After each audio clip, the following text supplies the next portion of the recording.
ॐ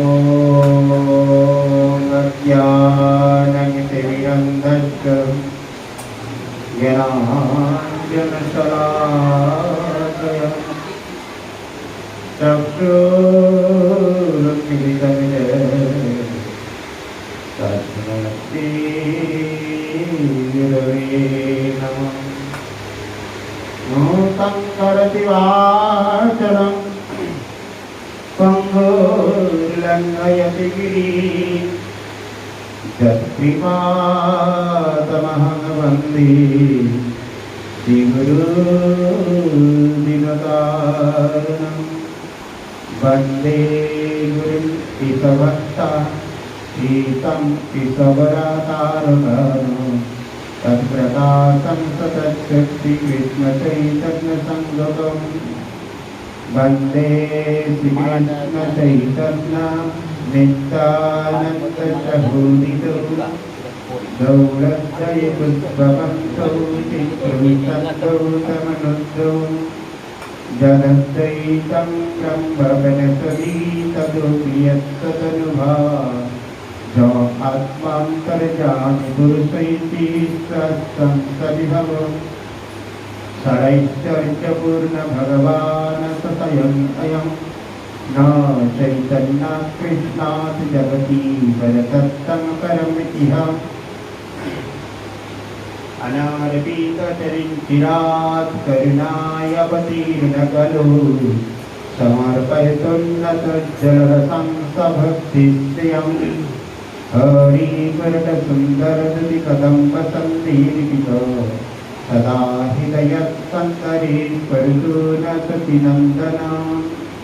फूलिन्दिवरकन्तिमिन्दुवदनं वरावतं सेवत्सङ्कमुदारं कस्तवधरं पीताम्बरं सुन्दरं कपिलं नयनत्पलारचितदनं गोगोपसंघाधृतं गोविन्दं कलधेनुवादनपरमदिव्याङ्गभृतं भजे कस्तूरीतिलकं ललाटपटले वक्षस्थले नासक्तिवरवर्तिकं करतले विनुपरिकङ्कणं सर्वाङ्गे हरिचन्दनं सुललितं कण्ठे च मुक्तावली गोपस्त्रीपरिवेष्टितविजयति गोपालचूडामणि वराहापिलाभिरामं मृगमदितिलकं कुण्डलाक्रान्तगन्धं कञ्जाक्तं कम्बुकण्ठं स्मितं सुभगमुखं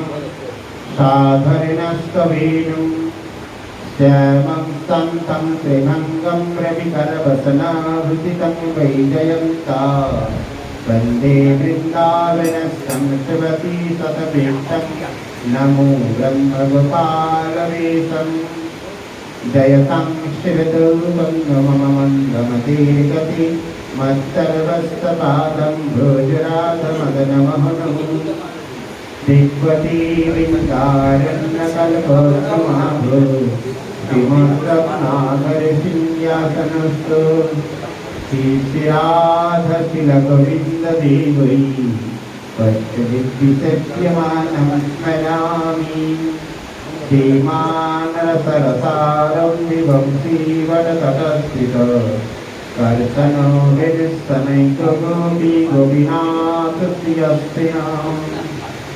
अन्नराधीतनं नं भगवान् हरिरेश्वर जन्मविहाय गोविन्दाय प्रीतजमनद्रः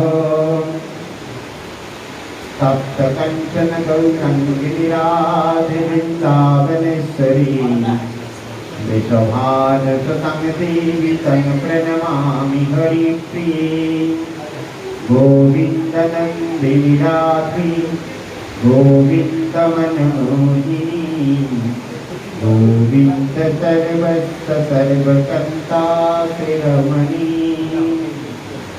नारायणं नमस्कृतं नरं चैव नरोत्तमं देवीं सरस्वतीं व्यासं ततो जयं मुदीरये वृन्दावै तुलसी देवै प्रिया वै केशवस्य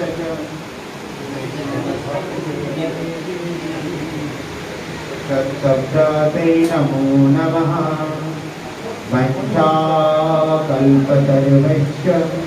कृपा सिन्धुभ्यैव च पतितानां पावनेभ्यो वैष्णवेभ्यो नमो नमः।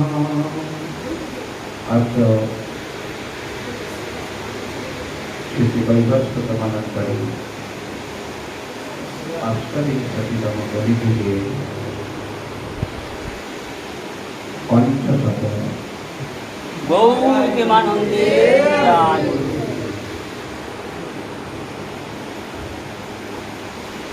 चतुराक्षी शुभ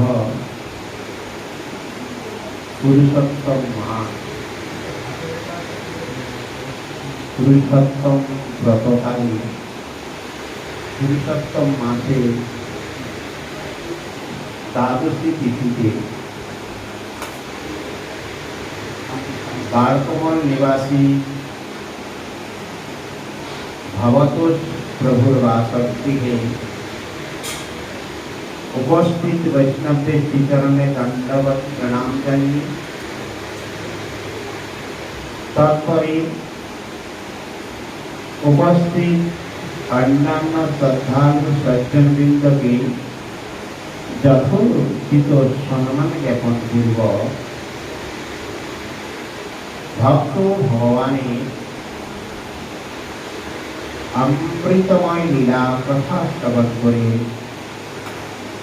आत्ममंगल वरण करार चेष्टा हृदय गौर आज के আমরা সৌভাগ্যবান গুরুদেবের কৃপা আশীর্বাদে তিনার পদস্থিত পথে তিনার প্রতিষ্ঠিত এই অধিবেশন সংস্থায় আজকে আমরা একত্রিত হতে পেরেছি তিনারও কৃপা আশীর্বাদ এবং আমরায় ধারা গুরুবর্গের অহিত কৃপা। কারণ গৌরীয় ভজনে যে প্রাধান্যতা একত্রিত হয়ে গোষ্ঠানন্দের মধ্যে ভজন করাটাই আমাদের জীবনের শ্রেয় পথ। কলির কলহিত ইহজগতে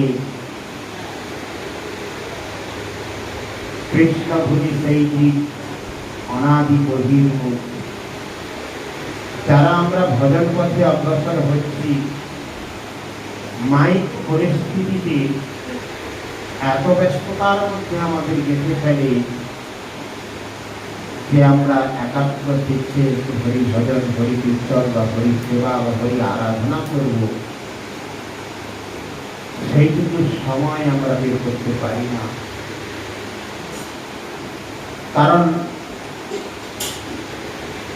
মহামায়ার এই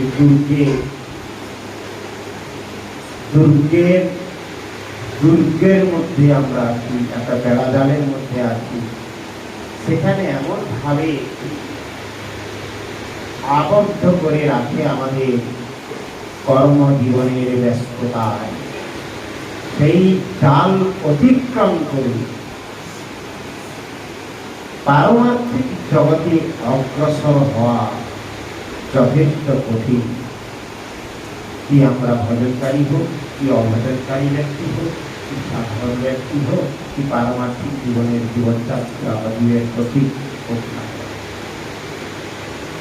তাই মহান্তগণ গোস্বামীগণ এনারা সবসময় আমাদেরকে ভজন রাজ্যে অগ্রসর হওয়ার জন্য বিভিন্ন পথ আমাদেরকে দেখান। আমরা যদি সেই পথ অনুসরণ না করি, সেই পথকে অবলম্বন না করি, তাকে যদি গাফ না ভাসিয়ে যাই, সেই কথার যদি মর্যাদা না রাখতে পারি, তো আমাদের জীবনের অধোগতির সম্ভাবনা অবসম্ভাবিত তারই লোক হতে পারে। তো আমাদের একটি বিষয় বিশেষভাবে জানতে হবে ধর্মের মূল স্বরূপ কি। আমরা বর্তমান সামাজিক প্রেক্ষাপটে বহু চর্চিত ধর্মের আলোচনা আমরা শুনতে পাই। সেই ধর্মের আলোচনার থেকে গৌড়ীয় বৈষ্ণব সমাজ বা গৌড়ীয় ভজন রাজ্য তথা শ্রীমদ ভাগবতে এই ধর্মের মূল স্বরূপ সম্বন্ধে কি বলেছেন সেই বিষয়ে কিছুটা আমরা শ্রবণ করব, তারপরে কিছু লীলার দিকে আমরা যাব।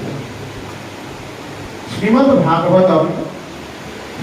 ভাগবতে সপ্তম স্কন্ধে 11 নম্বর অধ্যায় 7 নম্বর শ্লোকে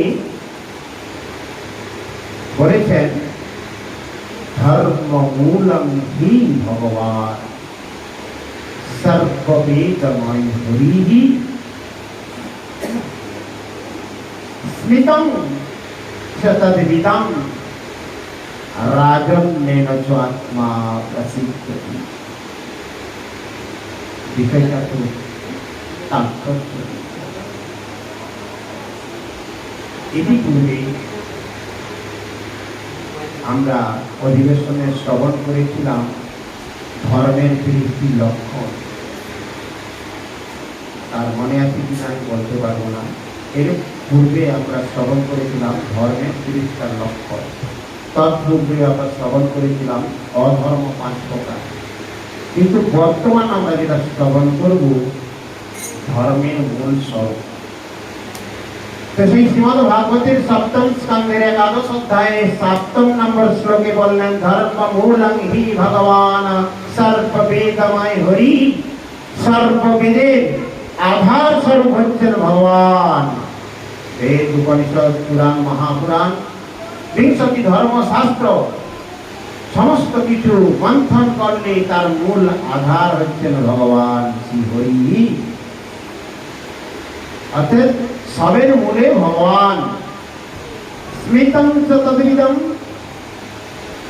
স্মিতং চ তদ্বিদং কথার অর্থ স্মৃতি শাস্ত্রোক্ত।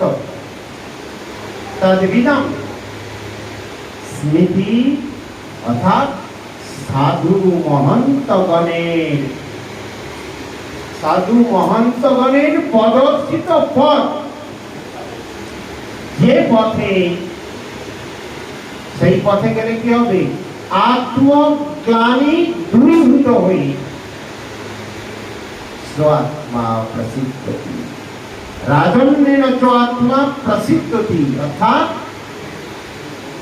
হৃদয়ের আত্মগ্লানি দূরীভূত হয়ে আত্মা প্রসাদের উপলব্ধি ঘটায়। এই কর্মকেই ধর্মের মূল স্বরূপ বলা হয়। তাই গৌর প্রেমানন্দে। বিষয়টা বুঝতে পারলাম কিনা? ক্লিয়ার হলো কিনা? সর্ববেদের মূল হচ্ছেন ভগবান, সর্ববেদের আধার হচ্ছেন ভগবান। স্মৃতং চ তদ্বিদং অর্থাৎ মহর্ষি, সাধক, মহন্ত, মহর্ষিগণের প্রদর্শিত পথ। যে পথ অবলোকন করলে, যে পথে আমরা অগ্রসর হলে, যে পথকে আমাদের জীবনে প্রতিষ্ঠিত করলে, যে পথে আমরা যদি অগ্রসর হই, তাহলে আমাদের মধ্যে যে